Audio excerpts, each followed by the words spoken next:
happens is you bring them on a propaganda tour, Mr. President.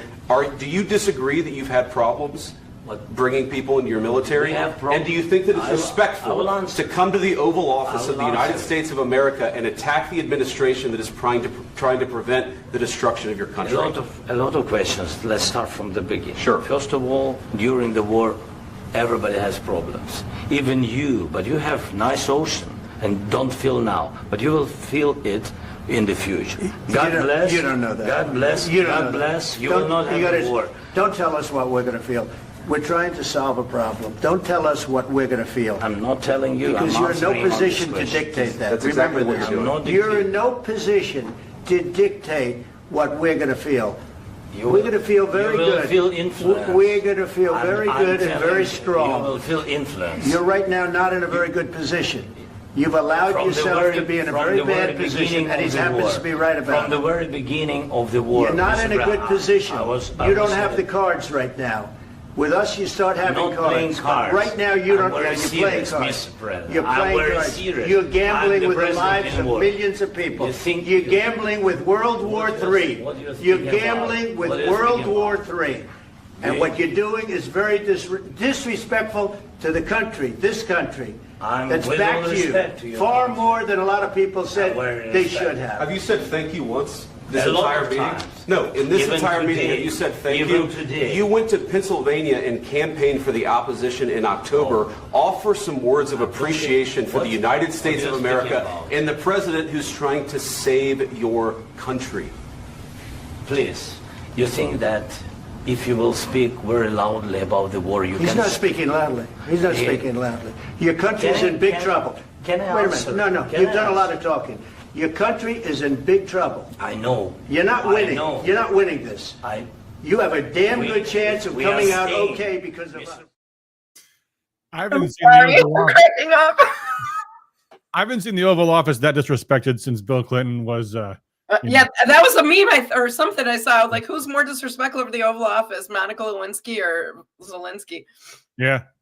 Yeah, well, I mean, unintentional. I blame Bill Clinton on that. I mean, Monica was just a staffer, you know. It's a. Yeah, that was But still, right. Yeah. Well, yeah, good point. I mean, I had a lot of difficulty picking what clip to go with this week because man, there were so many things from that video, and then and then from the reactions and from so many other things people were talking about, and we got a lot to cover. There's been things in the news, but geez, how do you even talk about like Michigan, or there was we'll have to talk about but before all this went down, it's hard to believe it was less than a week since that Trump Gaza meme video came out. That was a whole thing. Yeah, I didn't even see that one. I missed that one. You mentioned it. So, yeah.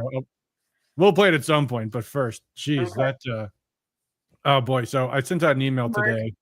I wrote a 3,000 word article about this whole debacle, and I guess probably most of the people watching tonight probably read it, but there's just some things like to kind of recap on that. I mean, the big thing is obviously like everything that we saw on on the video in the Oval Office itself is amazing, but then the backstory to all of this was, well, first off, there was the insane visit from Keir Starmer and from Emmanuel Macron earlier the week, and all of this was this absolutely insane scheme that these guys had to try to trick Trump into getting roped into the war against Russia on behalf of Ukraine. Yeah, that never even crossed my mind when I was reading your email. I'm like, whoa, yeah.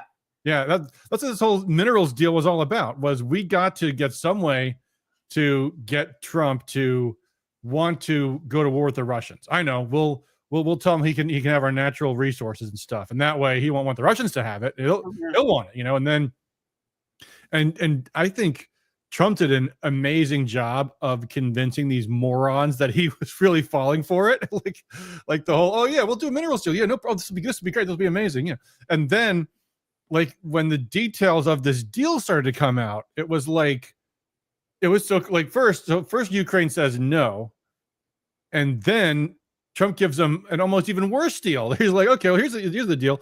We want your mineral resources and also your half of everything. We want half of your ports, half of your crops, like everything. And they're like, well, sure, for a security guarantee, I guess.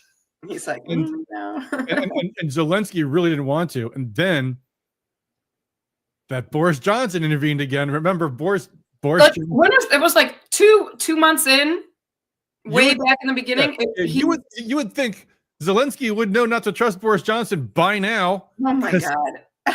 Because they had these and I guess we should probably go back because not everyone follows like the early, because one of the big narratives the media keeps trying to spin is, well, we know that Russia was so amazed by the incredible military prowess of Ukraine because they thought they were going to conquer Ukraine in 3 days.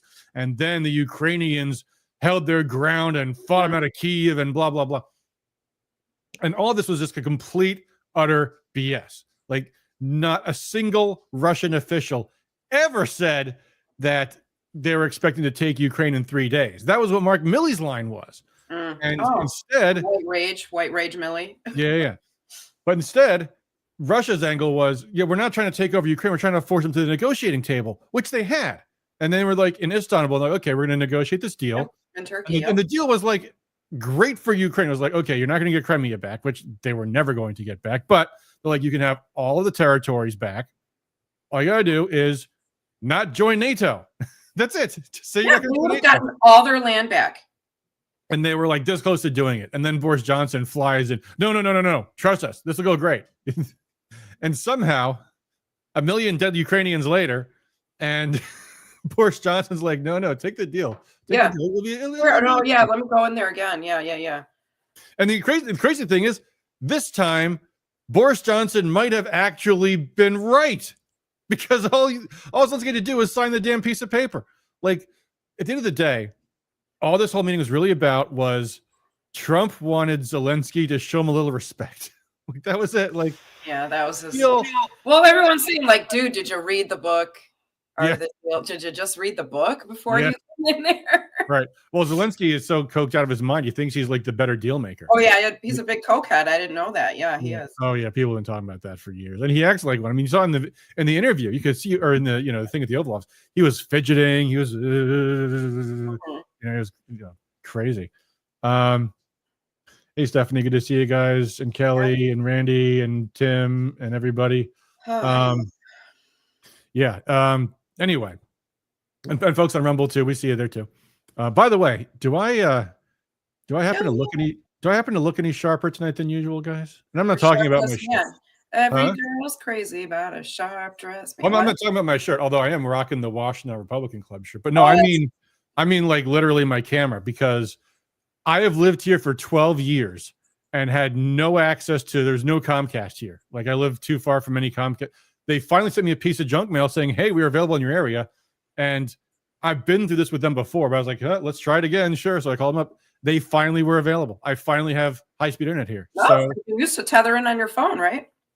For 12 years, I literally was doing all of my streaming over my phone, which actually worked amazingly well. But yeah, no, I actually have like the gigabyte Comcast internet now. So hopefully we won't have any more of those bugs and glitches. I'm sure we will. But we'll see. It took them 6.5 hours to install Comcast. Is that normal? No, not anymore, actually. 6.5 hours? Yeah, it was pretty bad. They did install every single thing twice. It was insane. But anyway. Randy Guppy wants to know, don't you own a suit? I own several. And maybe after a few more months, I might be able to fit back into some of them again. But anyway.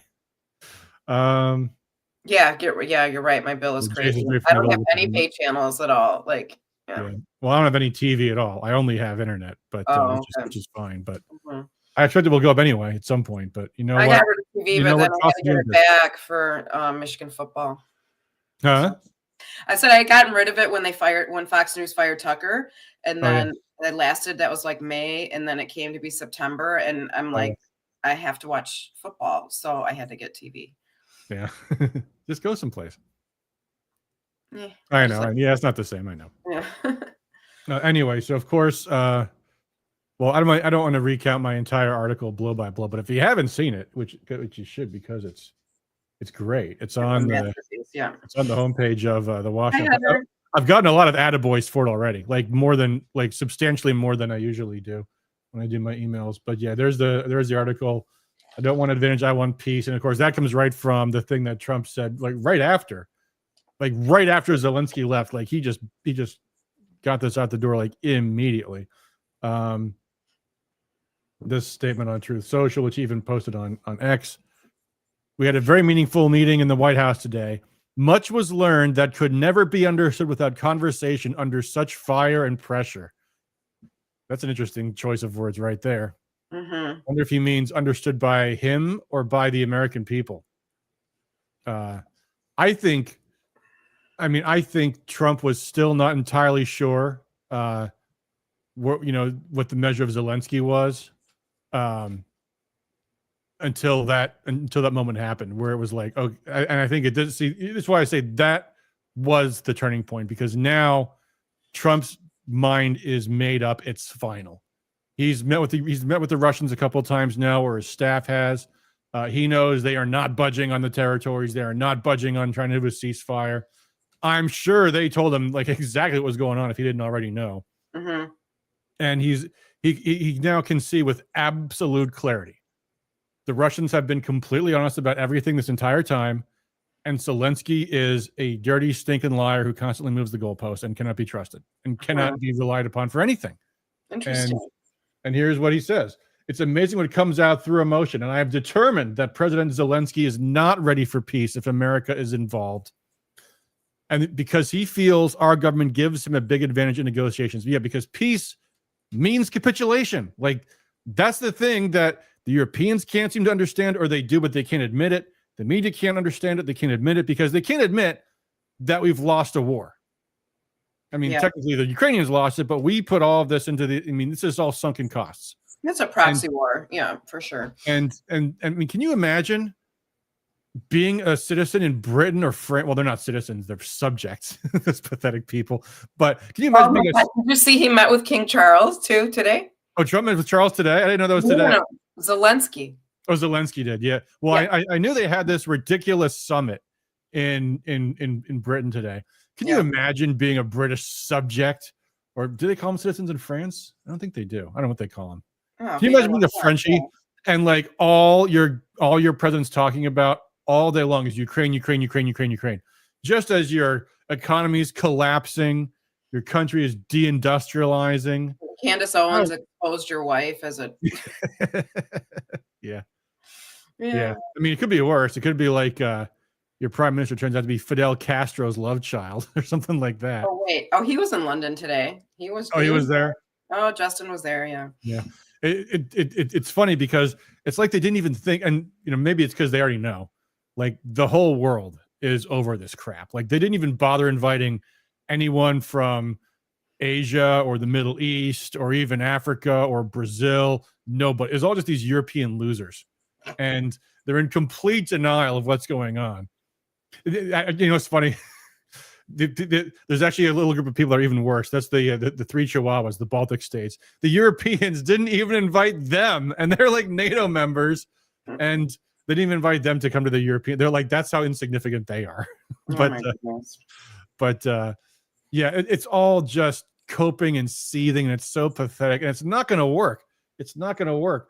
But they really think like if you just spin it hard, like that's one of the things this whole war has always been about, is just like, if we just spin it hard enough, like we'll hold this up forever. And it's like, well, hold on. Besides losing the war, have you noticed all of your people hate your guts? They're all voting out of office over and over and over and over again. Like Conservative Party in Britain got absolutely clobbered because they went all in on Ukraine. Now the liberal guy, Keir Starmer, went all in on Ukraine. They all hate him. Macron, they all hate his guts. His party just got wiped out. The party in Germany, Olaf Scholz's party, wiped out. Everybody is getting wiped out. The people hate them. Biden got wiped out. Everybody who's on this Project Ukraine is getting ruined. Yeah. And they just can't call it a day. They just can't do it. Nigel Farage had kind of a non-committal tweet about it. He's been kind of wimpy about this stuff. Yeah. Jonathan Lindsay says the ghost of Kiev. Anyway, so Trump says, I've determined that President Zelensky is not ready for peace if America is involved because he feels our government gives him a big advantage in negotiations. That's a brilliant That's a brilliant observation right there. That it's all about the fact that he has to have the Americans to tell Russia, like all Zelensky is ever allowed. Whenever there's always this garbage in the media about who is agreeing to negotiate, who wants to negotiate, who's refusing to negotiate. Like the Ukrainians passed a decree that says they cannot negotiate with the Russians. Whenever Zelensky says, I'm open to talking to the Russians, he means, yeah, as long as they capitulate. It's like, dude, you're losing the war. What on earth gives you I mean, do you just wonder now, like, what it was like in the room when he'd come visit Biden? Oh my gosh. Yeah.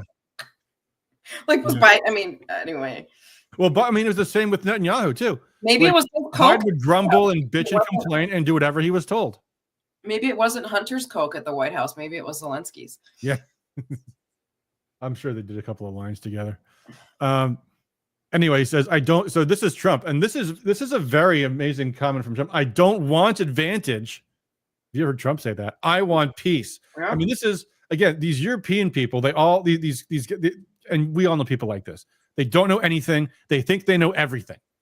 And they're like, we know Trump. We got Trump figured out. He's a narcissist. You just got to butter him up a little. He's transactional. Just dangle those mineral resources in front of him. That's all he cares about.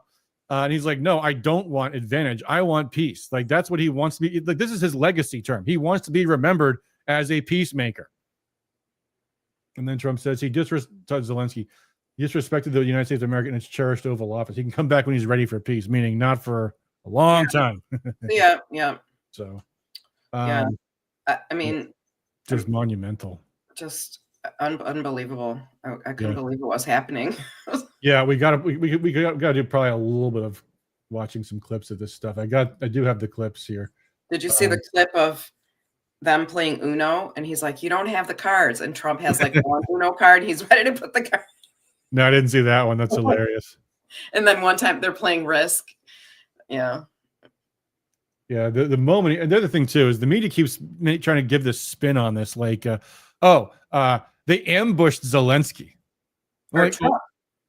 Yeah, Trump and JD Vance ambushed Zelensky. Oh, ambushed him. Yeah. Which, I mean, here's the. I didn't mean to. Well, there's some people saying that Zelensky like walked all over them. Yeah. Okay.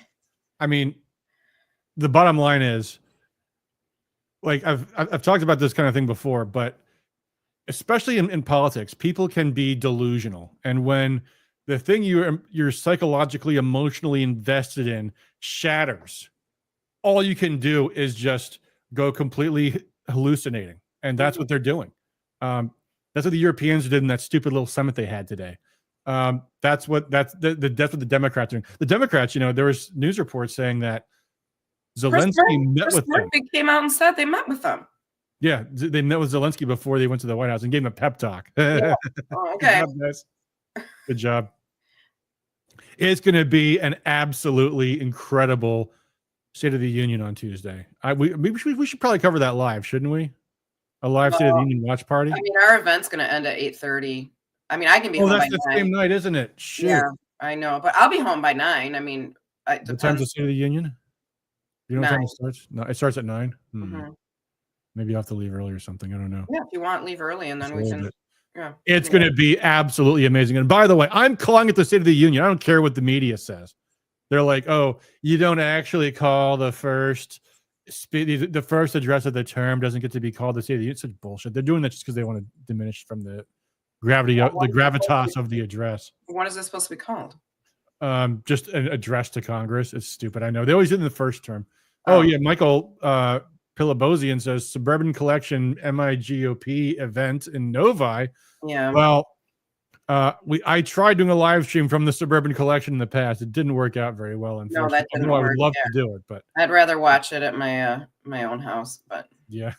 Although, please, guys, do support the state party. Like help get. I mean, Jim Runstead has said like the party actually was surprise left with no money, which is the way that always goes. Yeah. Well, that's how they're supposed to be, right? They're supposed to spend it on candidates. We did it. Yeah. You always have to leave it all on the field. Mm-hmm. But apparently there was also still some leftover garbage from Christina Caramo that they still had some invoices for and things like that. So, yeah, Jay, there's always one in the first year, but they don't call it the State of the Union for some idiot reason.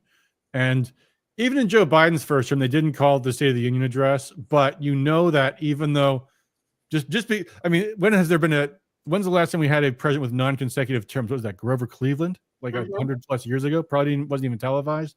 So, you know, they just decided not to call this one State of the Union just to ding Trump. Although, it seems to me, the White House and Congress could have just said, we're calling it the State of the Union, and that's what it's going to be called. You know, if you can call it the Gulf of America, you could call it the State of the Union, but they didn't do it. So, don't dead name the speech. Yeah.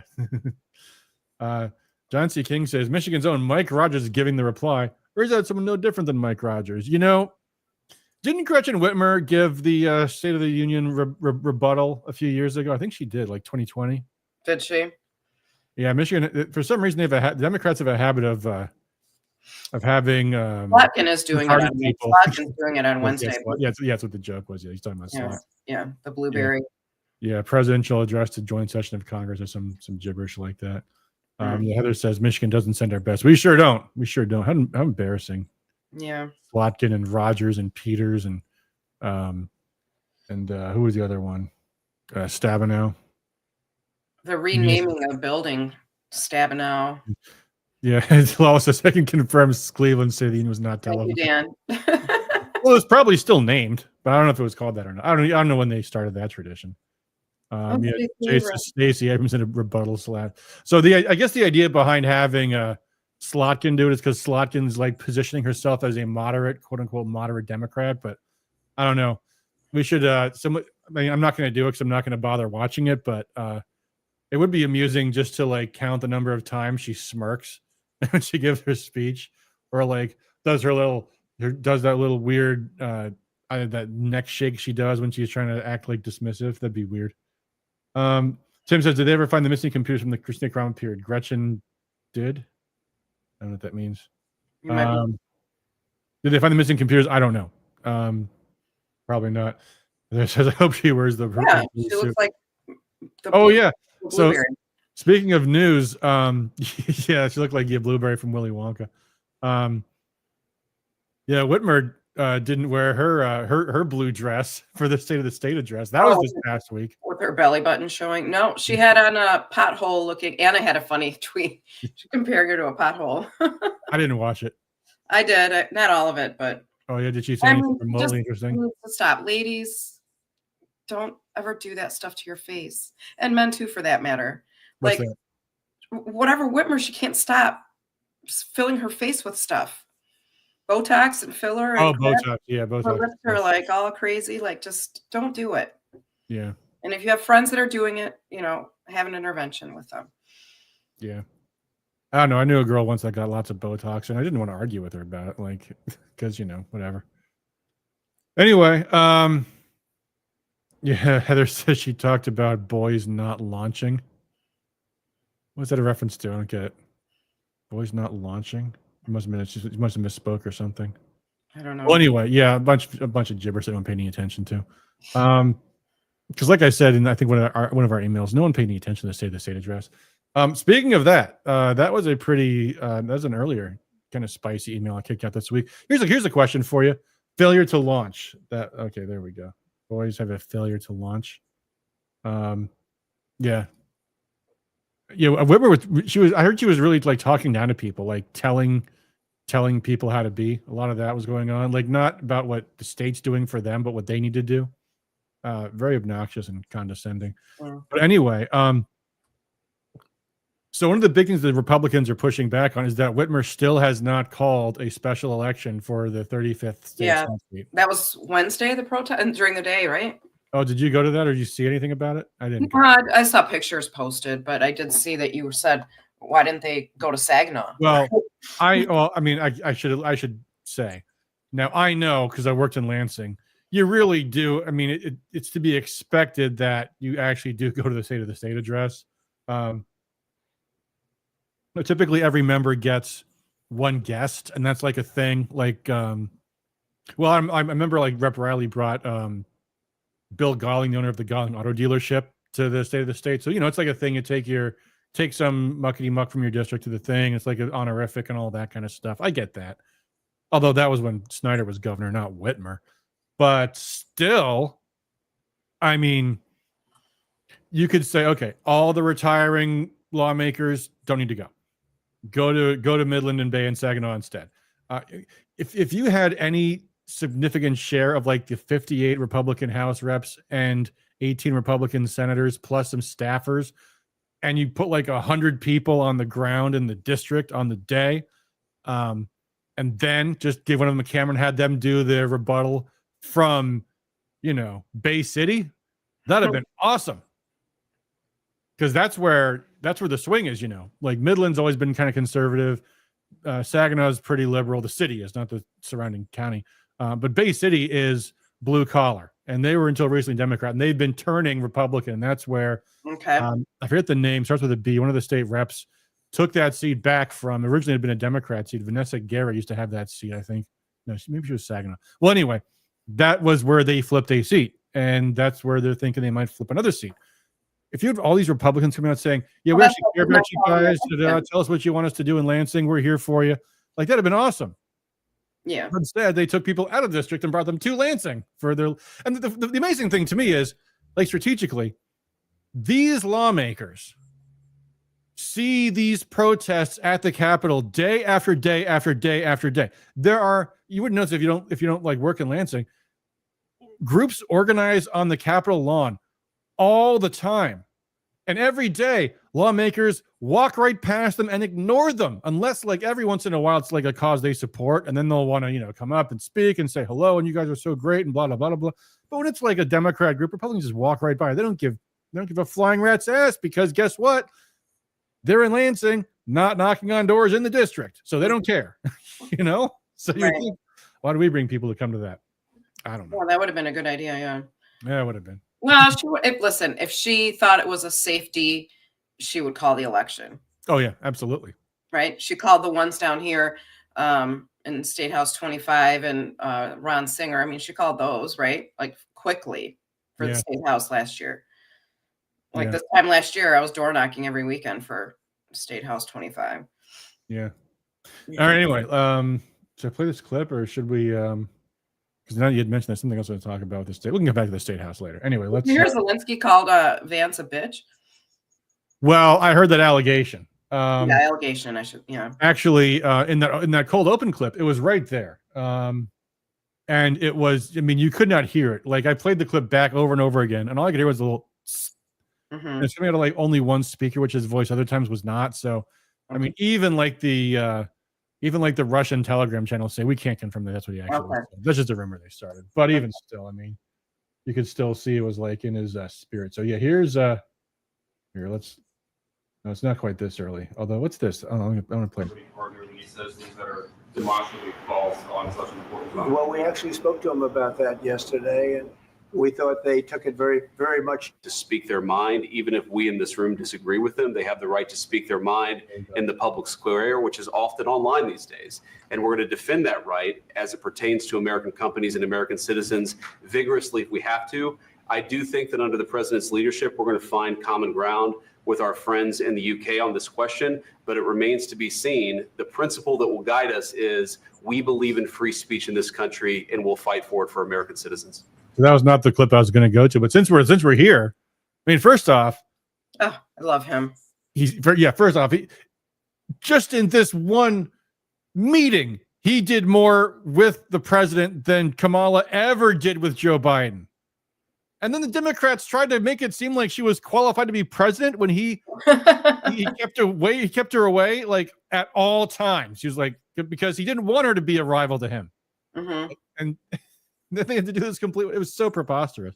But yeah, every time. I mean, and here he is. Here's JD Vance slapping Europe for their fascist anti-free speech laws, where they're, canceling elections in Romania and throwing people in prison for social media posts in Britain and Germany. Screw these people. And I think, and they're making the point, Europeans don't share America's values. Like all this garbage about we are common and we are united in our shared values. They don't have the right to free speech. They don't have the right to bear arms. That's for dang sure. They don't have a federal system where the states have some degree of autonomy. They don't have an executive branch separate from the legislative branch in Britain. That's kind of a big deal. Mm-hmm. Can you imagine if the House Speaker was the president? Oh my God. Pelosi. Yeah, Pelosi, and then Mike Johnson. Ugh. Yeah. Or Mitch McConnell. Jesus Christ. Turtle. Yeah. They do not have our system. I mean, it barely resembles ours, you know. And at the end of the day, they're not citizens. They're subjects. Anyway, so Vance was calling out all this stuff, but that was not the clip I was looking for. But anyway, I think it was, okay, here comes the spot where this is like the last question from the media. And this is where Zelenskyy decides to throw the first punch, because he's been fixing for a fight. So here we go. You've ever seen, I'd be so tough, but you're never going to get a deal that way. So that's the other side is exactly in love with Vladimir. How are we doing on the deal? That doesn't work that way. I'm not aligned with Putin. I'm not aligned with anybody. I'm aligned with the United States of America and for the good of the world. I'm aligned with the world, and I want to get this thing over with. You see the hatred he's got for Putin. It's very tough for me to make a deal with that kind of hate. He's got tremendous hatred, and I understand that, but I can tell you the other side is exactly in love with, him either. So it's not a question of alignment. I'm aligned with the world. Talking about how Zelenskyy, I'm aligned with Europe. I want to see if we can get this thing done. You want me to be tough? I could be tougher than any human being you've ever seen. I'd be so tough. You're never going to get a deal that way. So that's the way it goes. All right, one more question. I will respond to this. So look, for 4 years in the United States of America, we had a president who stood up at press conferences and talked tough about Vladimir Putin, and then Putin invaded Ukraine and destroyed a significant chunk of the country. The path to peace and the path to prosperity is maybe engaging in diplomacy. We tried the pathway of Joe Biden of thumping our chest and pretending that the president of the United States' words mattered more than the president of the United States' actions. What makes America a good country is America engaging in diplomacy. That's what President Trump is doing. Okay, so here's where Zelenskyy is about to pop off. Sure. But before he does, because I want to point out, what J.D. Vance just said was absolutely not pro-Russian, absolutely not anti-Ukrainian. He did not say anything to provoke Zelenskyy, what he just said. Is this when he went off? Yeah. No, this is where Zelensky's about to pop off. Real quick before he does, John Cruz actually has a great question. He says, so when did the Russians fall out of favor with the Democratic Party? They were in bed together for decades. Well, that's simple. When they realized that Putin was someone they couldn't control. They loved the Soviet Union, and then they loved Boris Yeltsin, not Boris Johnson, Boris Yeltsin, because he was a raging alcoholic and he was a puppet of the West and did what he was told. And when Yeltsin retired, he handed over the reins to Putin, and they didn't know what to think. And eventually they discovered that Putin actually was pro-Russian and was not going to just roll over. And in the 1990s, remember where things were in the 1990s? When the Russian economy was absolutely destroyed. Mm-hmm. And Russians were drinking and committing suicide everywhere because of how poor the country was. And Putin dug them out of that hole. They said he's got the most gold in the whole world. Like Putin personally, or like the country? No, like the country. Like he's like. Well, yeah, that's another thing that's why they are so afraid of Russia, because it's so big. It's a ton of land with a ton of natural resources, so there's everything to covet. Plus, also tons of manufacturing, and increasingly a lot of technology there too. They are now a global superpower, and the American doctrine is nobody can be our rival. And unfortunately, they were not able to stop that, not in Russia and not in China. And now, but they were in Europe. that was what NATO was kind of all about. The trick was just, hey, we'll support you guys. Just we're going to be your military, and we'll see how well it worked out for the Europeans. But yeah, that's really what this is all about. It's that simple. Russia is a rival. It's why we're afraid of China too, because they're a rival. Mm-hmm. And because Putin asserts himself in a way that, for example, Britain won't. And then, yes, of course, and John, you're absolutely right. And of course, then Russia became the scapegoat for 2016. That was their, and Democrats, you know, they believed their own lies. They drank their own Kool-Aid. And that was when Russia had to be destroyed, because they had just led millions and millions of their voters to believe that Putin was the reason why Trump was in office and Hillary Clinton was not. Mm-hmm. And at that point, you're all in. It's amazing. And this is what Trump is now undoing once and for all. So it's amazing to watch. Mm-hmm. This is the moment. This is the moment where Trump's like, this is what the Ukrainians actually are. In case you guys haven't figured it out, if you haven't been paying close attention, this is what they are. Anyway, so let's watch now. Here's where Zelenskyy. So, and by the way, you saw earlier a moment ago, Trump was kind of needling Zelenskyy a little bit, like, yeah, look, we know Zelenskyy. We know the Ukrainians hate the Russians, and I'm sure the Russians hate them too. He's kind of saying this stuff, and Zelensky's just like seething as he's hearing these things. And there's been a few jabs before, actually quite a few up until this point. But and by the way, can I just say thank you, President Trump, for calling out that fucking outfit he's got on there. I wish they had done that in the inauguration and kicked John Fetterman out of there, that bum.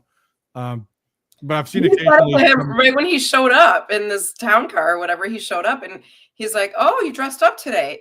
He said something to us. Oh, Zelenskyy, you mean? Yeah. Because he wasn't wearing his green tracks. He was wearing a black track. Yeah, this was a little dressier than usual. Yeah. But very disrespectful to the office. And who really the worst offender was? Elon Musk. No, the Pope. They let Zelenskyy into the Vatican dressed like this. Like there was a time when a king couldn't walk into the Vatican if he wasn't wearing a not just any suit, but a tailored suit. and my God, I mean, and this whole argument you hear with these liberals trying to rationalize this garbage. Oh, well, he's at war. I can't. I don't know if you saw this clip. There was a video of this guy just melting down on Twitter. The Ukrainian people are dying. The people are talking about what Zelenskyy is wearing. It's so awful. Yeah. Well, that's why we want peace, because they are dying. Yeah. And, Churchill in World War II made a point to always dress impeccably when he's talking to world leaders. Always. Of course you do. And I mean, Zelenskyy, the Dems, that's one of their talking points right now, too, is he's the modern day Churchill. Yeah, right. Yeah. I mean, I know it's their talking points, but yeah, it's so pathetic and sad. And yeah, I mean, maybe I'm a lone voice on this, but I think, frankly, our whole country, whole society should pay more attention to how they dress and dress better. And frankly, the reason I usually don't dress up more is because I'd be an outlier if I did. And so, you just got to do the best you can. I remember the one event I did last year where I felt absolutely ashamed of myself. I went to this event for Trump in Detroit, and it was an Arab American event. And so I'm just there, like dressed like I would at an ordinary Republican Party event, like, in a rugby shirt and stuff. And every Arab American man was, and woman were all dressed like, dressed to the nines. Formally. Yeah. And I felt ashamed of myself, Yeah, you should dress, at least as appropriate as would be considered the bare minimum, or and really as close to the maximum as you possibly can, I think. But anyway, actually, Jeff Tucker. Now that I say all that, I want to read this comment from Jeffrey Tucker, who I quoted in one of my emails earlier this week. The guy, actually, no, the email. No, the earlier one this week. Anyway. Jeffrey Tucker, who is the author of Bourbon for Breakfast, a very funny libertarian author.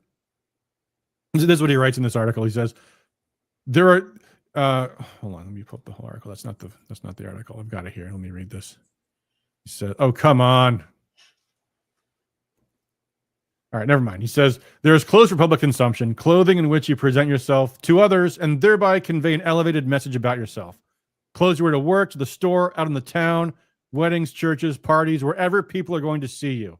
The primary objective is that you look presentable, that you're civilized, a gentleman, and not a beast. The other kind of clothing is a functional purpose. What you wear for yard work, fixing your car, washing the house or cleaning, knocking around the park with kids. Everyone knows what type of clothes these are. The great error of our time is to confuse the two. Or more precisely, people think it's okay to present yourself to others in clothes that serve a purely functional purpose. They say this is fine because it's comfortable, as if all that matters in life is comfort. Well, it might be comfortable not to shave or bathe. We have a word for people like that. Slobs. If men could absorb the simple lesson, the world would be a much more beautiful place in which to live. Elevated dressing causes people to behave better. Crime might fall. Manners might begin to come back. People might clean up their language. They might listen to better music and read better books. Something resembling civilization might return. You ever watch a really old movie, like from the 1930s or 1940s, and everyone is dressed in suits and ties all the time, everywhere? It's you kind of miss those days. Oh, come on. Now you go out to the store and people are in pajama pants and. Oh, I know. Yeah, I mean, I wouldn't wear a suit and tie going out to the grocery store now because nobody else does. You'd look a little out of place. But you should always be on like pajamas. Yeah, but you should always be on like the upper end of what's acceptable, I think, or what's at least normal. Anyway, so Trump called out Zelenskyy for his stupid pajama, his ninja pajamas garbage, and I'm glad he did. Someone had to put him in his place for that. Yeah, I think I think John Fetterman should not be let on the Senate floor without a suit and tie. And shame on John. Did I hear they're going to institute a dress code? Was that fake? I don't know. I didn't hear that. I hope they do. I thought they would have, and then I saw Fetterman at the inauguration. I was like, what? So anyway, all right, here we go. Yeah. Okay. So he occupied our big parts of Ukraine, part of East and Crimea. He's all just like running off like he occupied Putin it bad. in 2014. Putin man bad. So during a lot of years, so I'm not speaking about just Biden, but those time was Obama, then President Obama, then President Trump, then President Biden, now President Trump, and God bless, now President Trump will stop him. But during 2014, nobody stopped him. He just occupied and took. He killed people. You know what the contact 2015. 2014. 2014. Yeah, Trump was right there. Yeah. 2014. So I was not here. Yeah, but Well, he's just blathering on about Russia bad, as if Ukraine wasn't dropping, wasn't shelling Donetsk city every single day in 2014. Like they had a 3-month-long war. They had a 3-month-long war in Slavyansk where the ethnic Russians were rebelling against the Ukrainians who were murdering women and children there. That led to the Minsk Accords that the Ukrainians ignored. Anyway, this is all pointless. So why is Zelenskyy asking JD Vance about this? It has nothing to do with what Vance just said, because he's trying to start a fight. Have you been to Ukraine? Yeah. Exactly right. Yes, but during 2014, he's trying to use Vance as leverage against Trump. Yeah, the situation the same. The people have been dying on the contact line.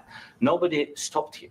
You know that we had conversations with him, a lot of conversation, my bilateral conversation, and we signed with him. Me, like a new president in 2019, I signed with him the deal. I signed with him, Macron and Merkel. We signed ceasefire. All of them told me that he will never go. We signed him with gas contract. He's trying to school JD Vance for Trump to embarrass him. He broke the ceasefire. He killed our people, and he didn't exchange prisoners. We signed the exchange of prisoners, but he didn't do it. What kind of diplomacy, JD, you are speaking about? What do you mean? I'm talking about the kind of diplomacy. Yeah, I like calls him JD too. That's a little Yeah. too.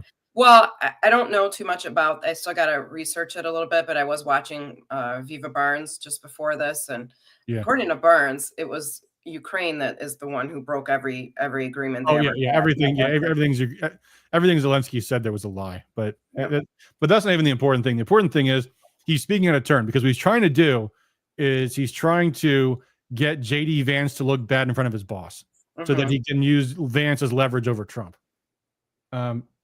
And instead, Vance comes back with this. It's going to end the destruction of your country. Yes, but if you Mr. President, with respect, JD, you are speaking about what do you mean? I'm talking about the kind of diplomacy that's going to end the destruction of your country. Yes, but if you Mr. President, with respect, I think it's disrespectful for you to come into the Oval Office and try to litigate this in front of the American media. Right now, you guys are going around and forcing conscripts to the front lines because you have manpower problems. You see You some of should those be videos? thanking the president for trying to bring an end to this Have you conflict. ever been to Ukraine that you say what problems we have? Have you ever been I to have Ukraine? been to. Count once. I've actually watched and seen the stories, and I know what happens is you bring them on a propaganda tour, Mr. President. Do you disagree that you've had problems bringing people into your military? And do you think that it's respectful to come to the So now Vance has absolutely no patience for Zelensky's bullshit. And now he's throwing in his face the fact that they literally press gang Ukrainian men off the street and throw them into vans. And They are. I've seen, I mean, if they're real, I saw videos on Twitter. I've seen hundreds of them. They're real. Yeah. I've seen awful videos. I've seen videos of people fighting them and escaping. I've seen horrible things that what are they called? I mean, they're taking men with like Down syndrome. Oh yeah. They're desperate. They're taking everyone they possibly can.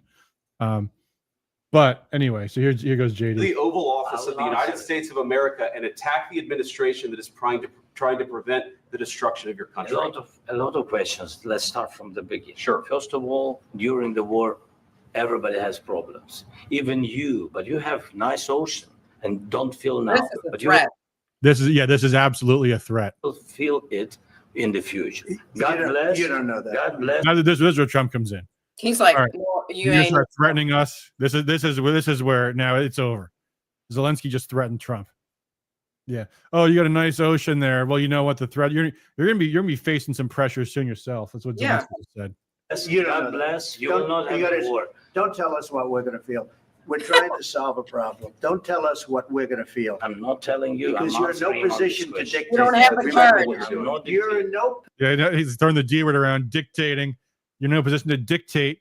Don't dictate things to me, Zelensky. Did he say dictate? To dictate what we're going to feel. Like 3 times. We're going to feel what we're going to feel. I'm not telling you. Because you're in no position to dictate that. That's exactly Remember what this. you're doing. You're in no position to dictate what we're going to feel. We're going to feel very good. Feel influenced. We're going to feel very good and very You strong. will feel influenced. You're right now not in a very good position. You've allowed yourself to be in a very bad position, and he happens to be right about it. From the very beginning of the war. You're not in a good position.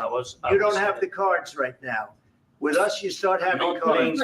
Right now, you're now trying to do this. Yeah, trying to do this rhetorical argument now. We're not. I'm not playing cards, like as if he doesn't understand the metaphor or something.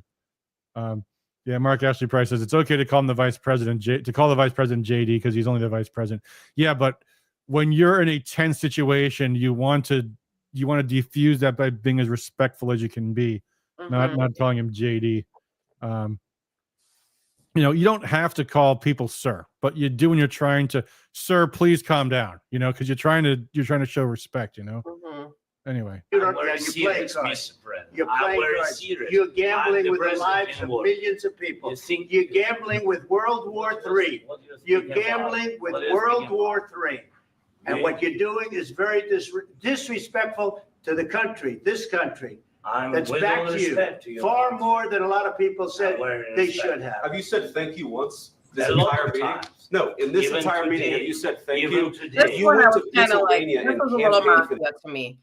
Huh? This part was a little mafia to me. I mean, don't disrespect our country, but yeah, have you thanked, Trump? I don't know. That was a little. Well, I see. Here's my thing about that. And again, it's like what Mark Ashley Price was just saying. You don't have to call him vice president. You don't have to say thank you, but you should if you're there begging for assistance in a war for survival. First thing should I mean typically if you're going into an agreement where you're going to be arguing over things, you want to try to start off as warm and kind as possible. Thank you so much for this. Thank you so much for that. Thank you. Because you want to start off on the best possible note so that as things go downhill, you're at least not starting from a bad place. And so JD's like, you haven't thanked us once today for all of the things we've done to you up until this point. Because by the way, up to like this day, they're still sending American weapons to Ukraine. We are. That's gonna get cut off really soon. But no, there's still things trickling in through the pipeline that has not been fully closed yet. Is it true they're selling them anyway? They're not using them. They're selling them. I think a lot of it gets sold off. A lot of it ends up on the black market. Maybe not all of it, but a lot of it does. Yeah, Jay says if you want military equipment and money, maybe say Mr. Vice President. Rayan says strong leaders broker peace, weak leaders wage war. Did Trump or Vance say that? That sounds like something I've heard before, but yeah. I've seen a meme of that today. Yeah, no, it's good. Yeah, That's it's a great one. Dressed up for Democrat-controlled Congress, December 22. He dressed up for oh yeah, I'll bet. Schwab too. Yeah. Anyway, let's go. The opposition in October offer some words. Oh yeah, so after comment, you know, the thing is now JD's reminding him, you campaigned for the Democrats, you son of a bitch. As did the Europeans too, by the way. Son of a bitch. Yeah. Yeah. Yeah, because that's their gravy train. Yeah, I mean, and the other thing too is it's funny. They're in a room full of reporters, and Vance is like calling them out in what is just recently called foreign interference in American elections. And it's like, oh, you're right. Like no one disputes it, no one contests it. You don't hear Zelensky one. No, I didn't, because of course you did. Yeah. Like they think we just forgot about that. Like the media is just like because the media just forgot about it because hey, what's not a big deal? Who cares if Britain and France and Ukraine are interfering in American elections? They're allowed to do that, right? Yeah. Anyway. Of appreciation for the United States of America and the president who's trying to save your country. Please, you think that if you will speak very loudly about the war, you He's can... not speaking loudly. He's not speaking loudly. Yeah, we've all experienced that play before. When we're talking in a very firm voice, and your significant other says, "Don't shout at me." Yeah. we've all heard that one. Don't shout. Then Trump's like, he wasn't shouting. He wasn't shouting. Yeah. The country's in big trouble. Can I Wait a answer? minute. No. You've done a lot of talking. Your country is in big trouble. I know. You're not winning. You're not winning this. You have a damn good chance of coming out okay because of Mr. us. President, we are staying in our country, staying strong from the very beginning of the war. We've been alone, and we are thankful. I said thanks you haven't been in this alone. cabinet. You haven't been alone. In this cabinet. We gave you, through this stupid president, $350 billion. You voted for your president. You like how just in passing he called Biden stupid? Yeah, he had to get that dig in, you know. Stupid president gave you $350 million. So did we give them cash and weapons, or is that the value of what we've given them?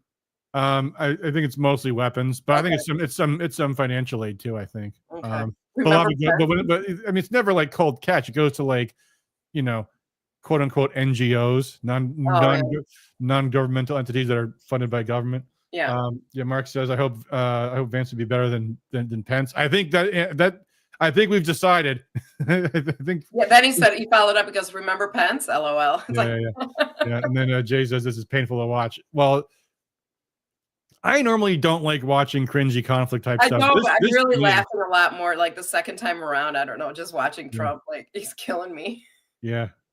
John C. King says, what if Trump really did withhold javelins, other raid, first impeachment? You know, speaking of the javelins, because Trump, we didn't see that part. That came earlier. No, actually, maybe it's coming up. I think it's coming up. The javelins. Let's wait till we get there. Hold on, play this. Military equipment. You men are brave, but they had to use our military. If you didn't have our military equipment, our military equipment, this war would have been over in 2 weeks. In 3 days, I heard it from Putin. Yeah, I heard it from Putin. 3 days would have been, yeah, right. And which is true. They would have signed the peace deal. It was about 2 weeks. Maybe it was 3 weeks. Maybe it was 3 weeks in. The one that Boris messed up? One that Boris told him don't sign it because we got your military aid. Your weapons are coming. Come on, just tear up the negotiations. Mm-hmm. Beatrix says lots of financially we're funding their entire government, payrolls, pensions, and more. Yeah, that's right. Yes, we were funding their whole government. Exactly. Yeah, fantastic. Can't fund our government. In 3 days. This is something maybe less. In 2 weeks. Of course, yes. It's going to be a very hard thing to do business like this. Again, to say thank you. I said a lot of times to American. You remember I said thank you a lot. So after this event was over, this was so stupid. Zelensky, after this whole event is over with, Zelensky goes on to X and starts posting. He made like 50 posts. Saying like, thank you to Trump and thank you to this person, thank you to America for this and thank you for that and thank you for this and thank you. Somebody did, yeah. And of course, he wasn't trying to atone. He was trying to be petulant. He was trying to be like, just to show you. Oh yeah, you want to thank you? I'll give you a thank you. I'll give you 50 thank yous, you asshole. That's what he was really trying to say. Yeah. Accept that there are disagreements, and let's go litigate those disagreements rather than trying to fight it out in the American media when you're wrong. We know that you're wrong. But you see, I think it's good for the American people to see what's going on. He just called that. Okay, this is great because first Vance calls it right out. You're doing this because the camera's on, and you think you're looking good for the cameras. Look at that face he's got right there. Vance is like, you think you're looking good on camera, pulling this crap, and and I'm sure the Democrats and the media think they do. That he looks like Zelensky's a champion. I guess CNN came with some ridiculous poll saying 4% of Americans thought this was Zelensky's fault. Everyone else thought Trump and Vance looked bad. Yeah, right. Yeah. Every American that sees this is like. Marco Rubio went on with Caitlin Collins, I think, on CNN. He had a good interview. It was 10 minutes. Yeah, I heard about that. I think I might have seen part of it. Anyway, so Vance first hits him with that, and then with this whole litigating for the camera stuff, and then Trump comes back with that. We know that you're wrong. But you see, I think it's good for the American people to see what's going on. I think it's very important. That's why I kept this going so long. I mean, you have to be thankful.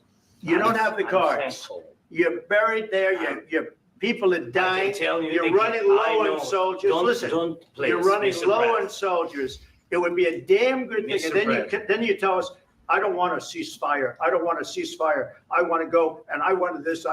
Look, if you could get a ceasefire right now, I tell you, you take it so the bullets stop flying and your men stop getting killed. Of course, we want to stop the war. But you're saying you don't want a ceasefire. But I said to you, I want a ceasefire. With guarantees. Because you'll get a ceasefire faster than an agreement. Ask our people about ceasefire, what they think. That wasn't with me. For you what that wasn't with me. That was with a guy named Biden who was not a smart person. That was with Obama. It was your president. Excuse me. That was with Obama, who gave you sheets, and I gave you javelins. Yes. I gave you the javelins to take out all those tanks. Obama gave you sheets. In fact, the statement is Obama gave sheets and Trump gave javelins. You got to be more thankful, because let me tell you, you don't.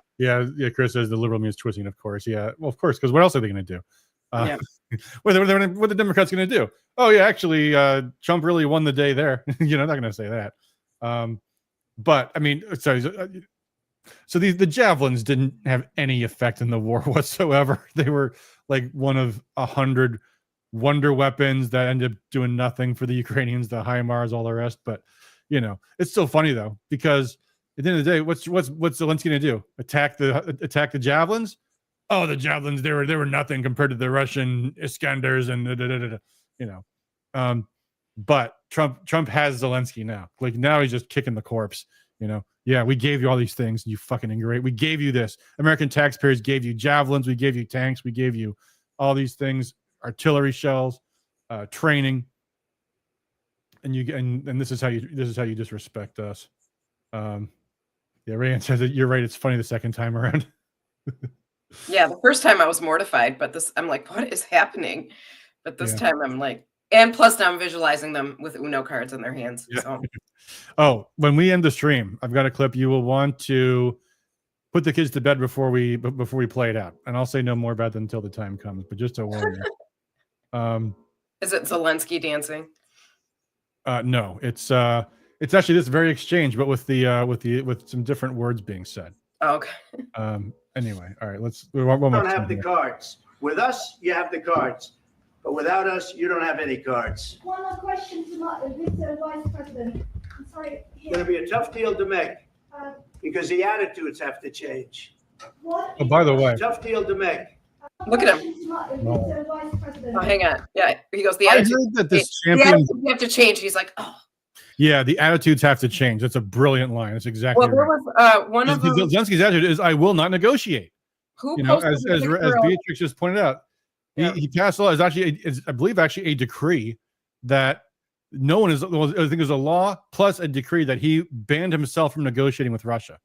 The only negotiations he's talking about is capitulation. The only ceasefire he's talking about is ceasefire, which all they need to do is break the ceasefire, blame Russia, which would be easy enough to do, and then Americans are caught in a war with Russia. That was what their entire game was. And I go into a lot more depth about that in the article.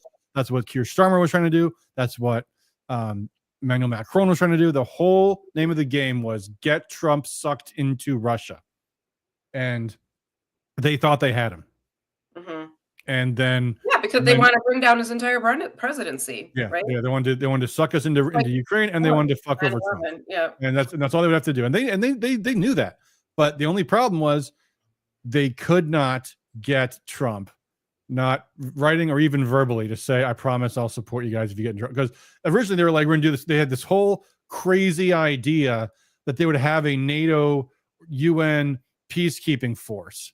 And Russia's like, no, you can't have a peacekeeping force. And by definition, there's no peacekeepers if there's no peace, and we are not going to allow it. So shut up. It's not going to happen. And they just kept on pressing this, like day after day after day. They were like, we're going to have peacekeepers, and peacekeepers will be doing this. And Russia's like, no, you won't. No, if you have peacekeepers, they're not peacekeepers. We're going to treat them like a foreign army, and we're going to destroy them. And so finally they're like, okay, well, I guess we will just, we can't do the UN, so we'll just send them ourselves. And when they all get slaughtered by Russia, that's how much they care about their own soldiers. Once our soldiers get slaughtered by Russia, then the Americans will have to come to our aid, won't they? And they're just hoping to get Trump to say, yeah, we've got your back, like anything they could point to. And Trump gave him nothing. So why didn't Trump fall for it? Because he knew what they were doing. You think? Okay. He absolutely. I'm glad he didn't, and I hope he stays strong. First they tried with Macron, because he's got this reputation. I don't know why. I don't know how he hasn't earned it, but he has a reputation of being like very personable, and people like him, and he and Trump get along very well.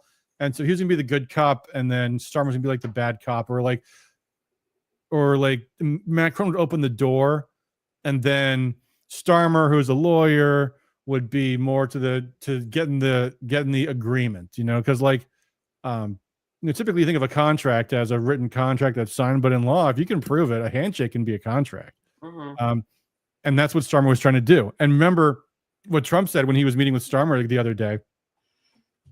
Starmer's like, we always have each other's backs, don't we? And Trump was like, you guys can take the Russians on yourselves, can't you? Like, that was his reaction. And of course the whole room erupts in laughter to Starmer's humiliation, because everybody knew that the British, who have like almost, they have like 50,000 soldiers total, they're not going to be able to take on the Russians. They wouldn't last a month against the Russians. Beatrix is impressed with your knowledge. Thank you, Beatrix. Hey, it's because I watched the Duran. That's my go-to. Okay. Stephanie's asking, is there any truth that Zelenskyy is demanded to be a part of NATO tonight? What I saw was that he offered. He's demanded it like a million billion times. Sorry, go ahead, Patty. I mean, I said what I saw was reports that he had offered his resignation in exchange for Ukraine and NATO. Yeah, he made that offer a week or so ago. I saw it a couple hours ago though too. Yeah, he's made every kind of attempt to. Yeah, I mean, everything is, we want to be in NATO. We want to be like, that is like his number one obsession. And if not NATO, then just give us nuclear weapons, and we won't need to be in NATO. Let's just give some nuclear weapons. Or like he would constantly say, it's so unfair because we gave away our nuclear weapons. Ukraine never gave away the nuclear weapons. The Soviet Union had nuclear weapons, and when they were no longer the Soviet Union, they had to give them to Russia. Like, that was part of the deal. But anyway, so I was going to say, I've heard reports that this boxing championship belt that you see on the left side of the screen there, that was given by this Ukrainian boxer as a gift to Trump, as a show of support, is actually a fake. But I can't confirm that. But there was I guess some boxer, the boxer came from, allegedly, posted his belt and did not look the same as the belt sitting on the table there. But hey, who knows? Anyway, all right, let's let this go for. It's going to be a tough deal to make, because the attitudes have to change. What if Russia breaks ceasefire? What if Russia breaks peace talks? What do you do then? I understand that it's a heated conversation right now. What are you saying? He's asking, what if Russia breaks the ceasefire? Well, what if anything? So this reporter was probably sitting on this question for the past half an hour and was planted there to ask this question. Because according to the plan, this is the trap. The trap is they want to create some kind of incident that triggers the U.S. to have to go to war with Russia. So they say, what happens when Russia breaks the ceasefire? Meaning something's going to go wrong, or maybe nothing goes wrong, but Ukraine does a false flag. And therefore, so that's what the reporter is trying to get Trump on the record. What happens when Russia breaks their ceasefire? So that then Trump will say, well, then we got to, obviously, then we got to deal with that somehow. We have to go to war with Russia or something like that. And Trump's just like, no, I'm not answering that ridiculous question. Here we go. She's asking, what if Russia breaks the ceasefire? What if anything? What if a bomb drops on your head right now? Okay. What if they broke it? I don't know. They broke it with Biden because Biden, they didn't respect him. They didn't respect Obama. They respect me. Let me tell you, Putin went through a hell of a lot with me. He went through a phony witch hunt where they used him and Russia. You ever hear of that deal? That was a phony Hunter Biden, Joe Biden scam. Hillary Clinton, Shifty Adam Schiff. It was a Democrat scam. And he had to go through that. And he did go through it. We didn't end up. Yeah, take your stupid question, and here's my talking points. John C. King says, CBS News says during the report that Ukraine did have corruption problems before the war, suggesting not so much anymore. Oh, yeah. They had so many corruption problems before. And then amazingly, Zelensky just put all of his political enemies behind bars, and the corruption problems are all gone. It's so perfect. Up in a war. And he went through it. He was accused of all that stuff. He had nothing to do with it. It came out of Hunter Biden's bathroom. It came out of Hunter Biden's bedroom. It was disgusting. And then they said, oh, the laptop from hell was made by Russia. The 51 agents. The whole thing was a scam, and he had to put up with that. It's funny because he's not just reciting his talking points about the Russia stuff. He's also pointing out that all of the bullshit the media says about Russia, a lot of it's a lie. That's what he's really getting at. Is you guys are all trying to badmouth Russia. You're saying, what if Russia does this? Zelensky's saying Russia broke a ceasefire, and he's like, you guys have a long, well-deserved reputation of lying about Russia. So why should I believe your hypothetical now? That's what's going on here. Accused of all that stuff. All I can say is this. He might have broken deals with Obama and Bush, and he might have broken them with Biden. He did, maybe. Maybe he didn't. I don't know what happened. Yeah, maybe. But he didn't break it with He wants to make a deal. I don't know if you can make a deal. The problem is I've empowered you to be a tough guy. And I don't think you'd be a tough guy without the United States. And your people are very brave. But you're either going to make a deal or we're out. And if we're out, you'll fight it out. I don't think it's going to be pretty, but you'll fight it out. That's where we're going, folks. Cards. But once we sign that deal, you're in a much better position. What did he think that Trump was going to say yes to him in front of on the cameras in front of everyone? That's not a nice thing.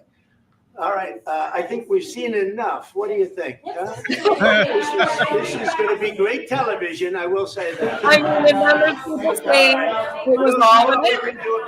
Yeah, it was great television, and Trump knew it would be because Trump knew exactly what he was doing. Well, right. I mean, then there's people like, see, it's all an act. It's pro wrestling. No, it wasn't. That was not rehearsed. I mean, Trump knew what to expect, and he was prepared. That's not the same as it was an act. Sorry, people. That's Zelensky being told no for the first time. Yeah, pretty much. By anyone. Yeah. Well, I mean, he's been told no by China and places like that. Oh, but from the West, yes. Yeah, absolutely. And what's happened since then is it's just more unraveling. That scene where Zelensky goes to the UK and sorry guys, I'm getting a new mic stand soon, so I'm get a little baby mic like Ignatowski. Yeah. And the most important thing about a microphone is it has to look cool, and this one is the looking mic, but the little ones are all the trend right now. But, Anyway, that scene where Zelensky is in Britain and just hugging Keir Starmer is so freaking pathetic. Getting his Zelensky curse all over him. Anyway, so that is what happened on Friday. And the one reason I really wanted to do a lot of in depth on this, and the reason I wrote that 3,000 word article about it is because we really do often have a tendency to maybe not always accept the left's narrative on things, but to miss, like, to be defensive when we should be on offense. That was Trump not just destroying Zelensky, but also shutting down the Ukraine war. I mean, it's obviously going to play out for weeks or months longer, but that was the turning point. This is where Trump said, we are not going to get sucked into Ukraine. It will not happen. Zelensky will make a deal with Russia, which is going to be a deal mostly on Russia's terms, or Russia will destroy them, and we will not save them. Yeah. And that's what Trump just laid down. And on top of all that, in doing so, and I tell you what, here's a funny story for you. A few months ago, I got a call from Kyle Malin from Merce News. And he wanted to talk to me about my opinion about the state chair race. And I basically just told him nothing. I was like, sorry, man, I'm not going to get involved in that. I'm not going to opine. I didn't say anything. But then he asked about, just in general, what are you guys up to? I'm like, well, this is before the inauguration. I'm mostly just waiting to see what the Trump presidency is going to look like. I bet it's going to all hinge on the question of whether or not he gets sucked into Ukraine or not. And we'll probably know in the first few weeks. And here we are, 6 weeks in? And this is the answer. Trump's presidency is going to be a success, guys. I mean, between this and the dismantling of the deep state, which is now a done deal. I mean, there's going to be some. Pam Bondi had some blunders. Yeah, okay, that Epstein thing was a complete pile of shit. But you know what? It's a bump in the road, folks. I mean, there's obviously some kinks that got to be worked out. There's going to be some hurdles in the courts, but we are 6 weeks in with 4 years left to go. And between Bondi and Patel and Bobby Kennedy Jr. and Tulsi and Hegseth, even he's exceeded my expectations, as has Marco Rubio. They are actively right now dismantling the deep state root and stem, and it is not going to be able to recover from that. And 4 years from now, looking back on that, I'll tell you. That's another story. I used to work with this guy in Lansing named Mike Oshka, who was a senator, or maybe he was the House rep at the time, when this other, the state rep, or maybe he was a senator at the time, got expelled. His name was David J. And he got in like another of many DUIs or something. And Mike was telling me this story when Todd Corser and Cindy Gammert were getting expelled from the state house. And he says, we didn't realize until David J. was gone what an incredible drag this was on us. And as soon as he was out of there and the business was over with, it was like we suddenly could breathe again. I mean, that's how incredible it is to have that weight lifted off of you. Can you imagine what America will turn into when the deep state is gone? The thing that's been festering and rotting and destroying our country for the past 60, 70, 80 years. It's going to be incredible, folks. There'll be work to do. It's a lot. I mean, they got to get it done in 18 months, really. Yep. Well, it's moving fast. And here's the thing. Remember, Democrats, whenever they take power, they manipulate the rules to benefit themselves in the election. What's going to happen? Because there's a guy, great American. He used to work for Richard Nixon, and he quit because his name was Howard Phillips. And his slogan was defund the left. And he used to work for Richard Nixon. I think it was his HUD secretary. And then he resigned because Nixon wouldn't cut HUD. And he said, his slogan was defund the left, because everything the government does is feeding the Democrat Party. Doe's doing. It is starving the Democratic Party. What's going to happen with all the Democrats who are federal government agents, federal government workers, are unemployed? How are they going to give billions and billions of dollars to all of their left-wing agencies and organizations and dark money groups when they're unemployed? Yeah. I mean, it's just mind-boggling. Yeah. Like, clearly, some of these people, or people that are opining on it, have never been through a reorg or job cuts at work. I've been at my employer almost 23 years. We've had cuts every year, every other year, sometimes worse than others. Like, layoffs are always looming. Yeah. Oh, it's amazing how entitled these people are. Did you see the absolute freakouts when Elon sends out a message saying, "Tell us what you do here"? Yeah. How dare he ask us what we do here? No, there was was it him or Trump when they're like, well, we're just seeing if people reply. Like they sent that out thinking there's not even some emails that are going to real people anymore. Yeah. Yep. Like that's how just a mess it is and just disorganized and dysfunctional. Yep. Yeah, Rand says hopefully the arrests will start soon. It'll take some time, but I don't see any of that happening. No. Oh, I wouldn't be surprised. This ain't Bill Barr. This is Kash Patel and Pam Bondi. Well, Kash Patel fell for the Epstein stuff too. They both did. Well, we'll see. They're learning. Yeah. Our funding passed with no Republican about zero-based budgeting. Yeah, so that's one thing, guys. Obviously, Congress will still be a problem. No question about that. When are those special elections? I mean, we could lose the House. Yeah, we'll see. It's that close, right? It's 3 seats. We'll see. I'm not too worried. Trump's approval rating is doing just fine because most of all the American people like what they're seeing. Like the reason why Trump's approval was underwater in the past was because Trump wasn't fulfilling his campaign promises 4 years ago in his first term. This year, wow, it's incredible. Well, we need Congress to start passing some stuff, though. I mean, these are all executive orders, right? They need to. Yeah, we'll see what happens with the budget fight. That's going to be the first thing that comes up if they're going to pass that Pelosi budget. We'll find that out pretty soon. What else was I going to talk about? Well, okay. This doesn't entire. Well, okay. Let me just say this. I hate to play this now because this happened earlier this week, and having just shown how completely awesome what Trump did was. I hate to come back to this turd in the punch bowl, but especially since you haven't seen this pay. This is what Trump posted on his Truth Social account, and it's pretty bad.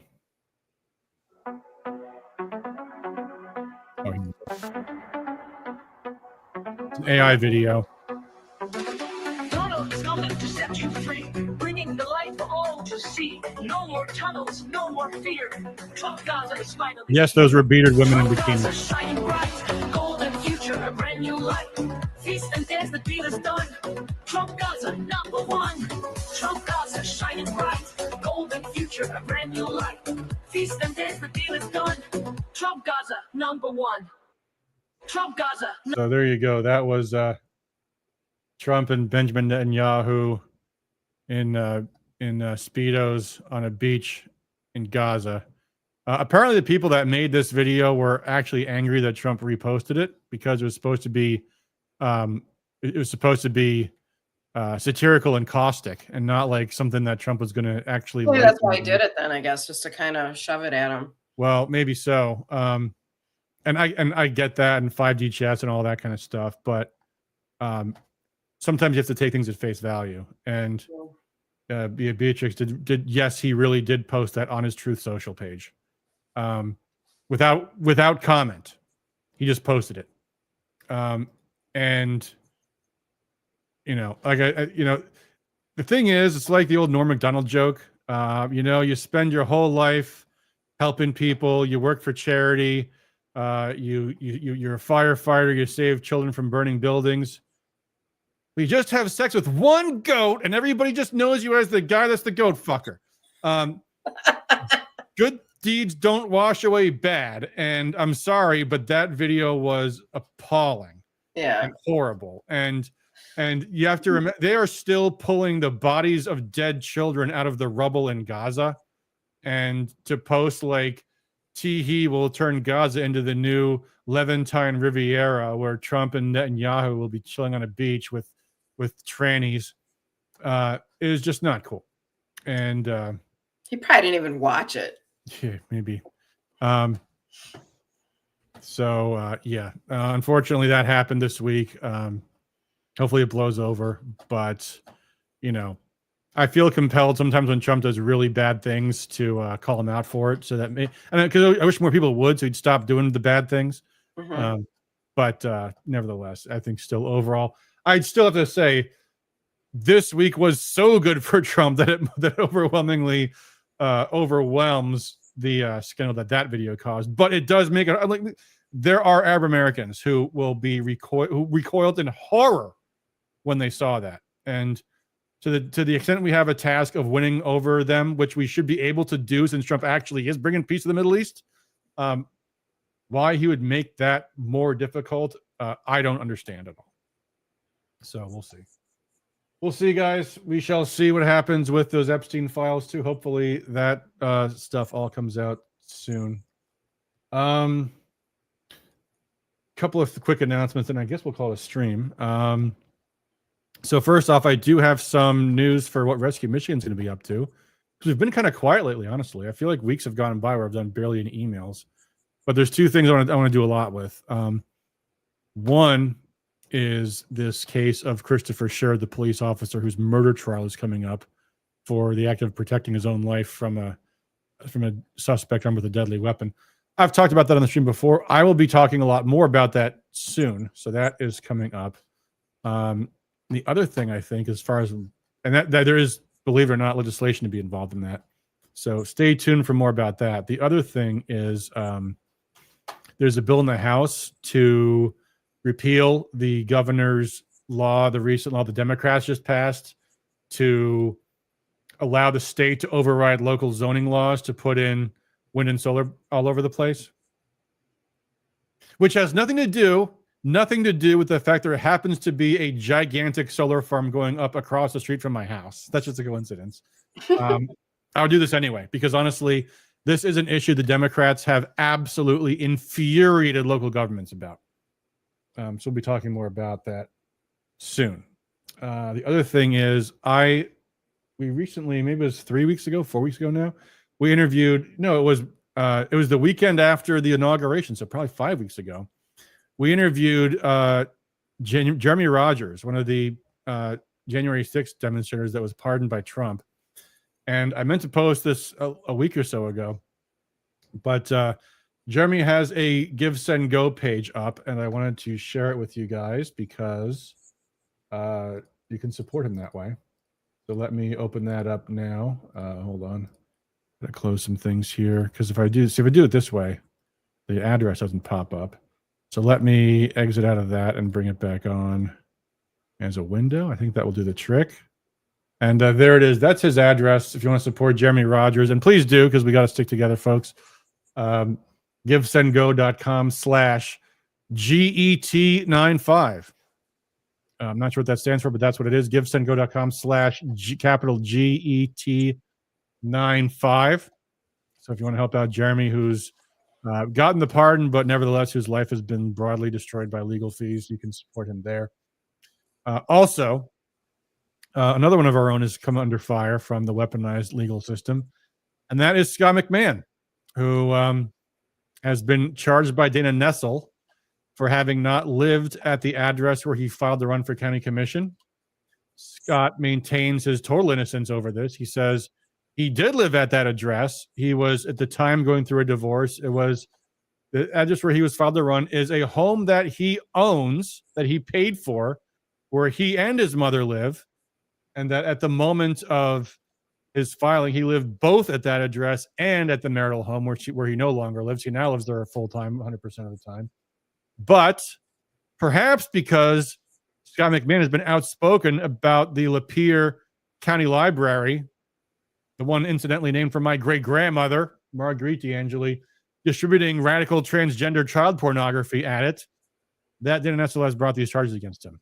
So Scott McMahon also has a legal defense fund going. Please support him as well. And that is also on GiveSendGo, GiveSendGo.com/all lowercase Scott McMahon. I know some people have been a little critical of his journalism lately. Folks, that's not important. Frankly, if Scott McMahon had done no journalism, this would be important because he is a Republican county official who has been targeted by Dana Nessel because of his conservative activism and policy stances. Yeah. And frankly, Scott McMahon also is someone we do owe a debt for, no matter what he's saying lately, because he was the one that exposed the corruption within the Christina Caramo administration.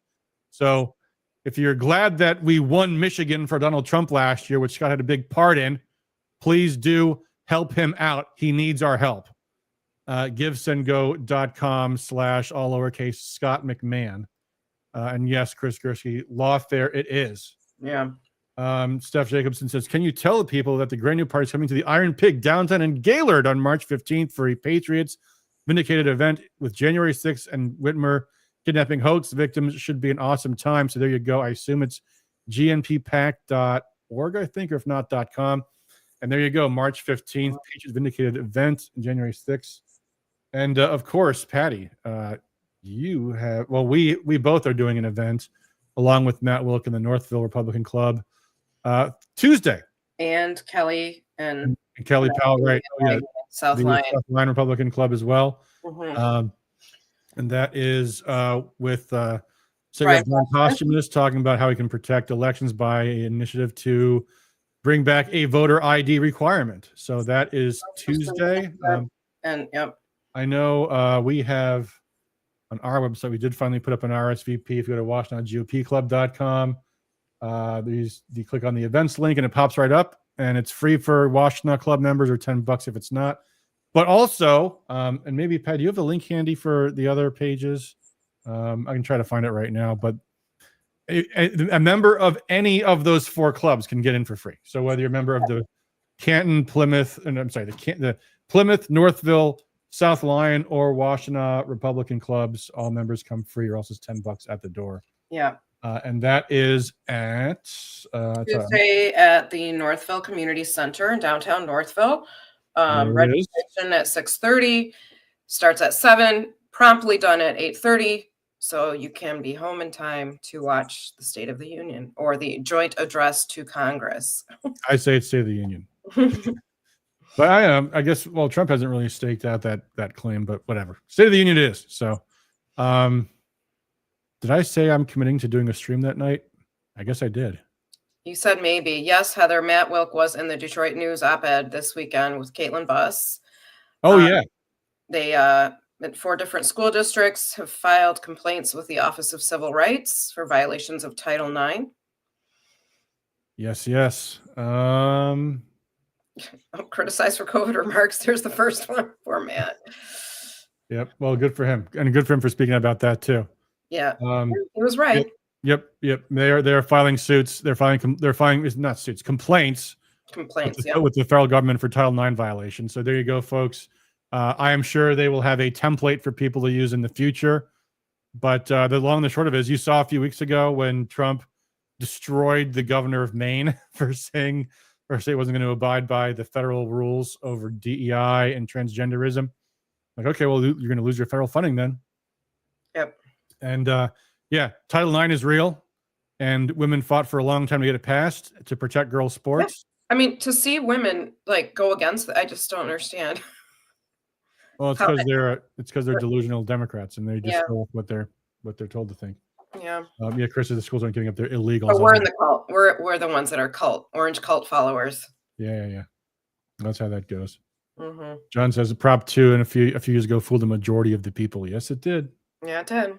So Prop 3. Prop 3. Yep, absolutely. All right, guys. It has been a fun stream, and it was. it's been a good week overall. I hope. I can't imagine what next week will bring, but it's been a very, very good week for Donald Trump. So congratulations to him for defeating the conspiracy to sabotage his second term, which is what that really was. And thanks for tuning in, guys. I guess we'll see you all Tuesday night. If you're not going to watch it on some other platform, tune in here. We'll have a watch party on Tuesday night. So I'll see you then. Virtual, yeah. All right, guys. Thanks for a reminder. Playing that video. There is a meme coming up before the outro video. It is not safe for work. It is not safe for kids. So if you are in that group, just hit that like button first, and then close your window, because what's coming next is going to be a little bit raunchy. So there you go. So enjoy for the rest of for the adults in the room. Enjoy the final clip here, and until next time, thanks for all you guys do for liberty, and peace. I've actually measured my dick, and it's a good 12 inches long, while yours, Mr. Zelenskyy, is really short. I mean, what do you have? Something like a 2-inch micro penis, and You think you can sit and talk No, with the grown-ups wait a men? minute. No, You shut the lied. fuck up. That's Not not only do you true. have a micro Not penis, which micro. is an important point, but on top of that, you refuse to share your Pokemon cards, and that's not Okay, nice. so first of all, a 2-inch penis is not a micro penis, okay? And for your second point, my Pokemon cards are all mine, and I don't have to share them if I don't want them. I work super hard to get them, and they're really special to me. So I'll keep them. You don't understand. You can't continue to play with us if you refuse to share It's your not fair. cards. Calm It was down, my let mom me who gave explain. them to me. I understand that That's you're not not happy, cool. buddy. But that's how it is when you play with friends. So when I ask you to show us But- all your But they are mine. They are my Pokemon Dragon cards. cards. I Shut received up, them for shut up. Christmas. They are my Listen, dragons. Volodymyr, if you keep going like this, you know what? Nobody will want to play with that's you not anymore, fair. and that you, includes you Vance never and me. want to let me play with your Xbox. You know why you can How play do with you the think Xbox? that makes me There's feel? some games that are too violent for you, and I'm you're old still enough. too young. It's not that There's violent. too much I'm big violence. now. Yes, it's I violent, don't and you'll even end need up a having nightlight nightmares to again, fall and asleep at crying to night your anymore. mom, and then she'll call my mom, and I'll be the one who gets in trouble. So you're going to stop complaining and give me your Pokemon cards and your lunch money before I punch you in the face.